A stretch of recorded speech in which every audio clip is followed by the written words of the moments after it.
Mental health issues generally present themselves in the form of poor performance in the workplace. Now, this is of no surprise when considering that some of the symptoms of depression include things like a lack of sleeping, loss of motivation, loss of energy or concentration, and these all contribute towards the impaired and inefficient functioning of that individual. This is why it's so important for employers to appreciate that mental illness is not a willful denial of an employee to perform, but rather an inability or incapacity for that individual to perform.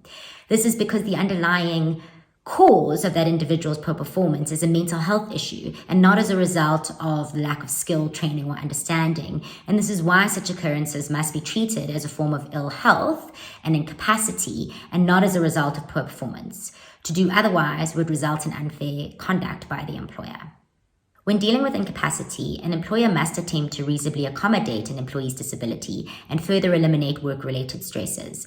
Companies must therefore consider how they can make adjustments to an employee's job or working environment to ensure that that employee who's suffering from mental illness is able to advance in their employment. Examples of these can include things like implementing remote working or flexible working arrangements, reducing working hours or workload, or introducing regular coaching or feedback sessions. Recently, I've had an increasing number of cases where clients have come to me with a poor performance matter, where an individual has started to perform unsatisfactorily over the period of the last year. However, this employee has been employed by the client for a number of years previously and has never had such issues prior to this year. If you're dealing with an issue or incident which is similar to this, I urge you to take a step back and to properly investigate the matter to determine what is the underlying cause of this employee's poor performance.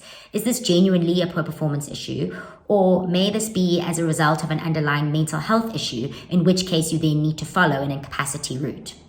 Failure to properly investigate the matter and take these steps may result in an employer being liable for unfair dismissal or unfair conduct, and such issues and liabilities can so easily be avoided.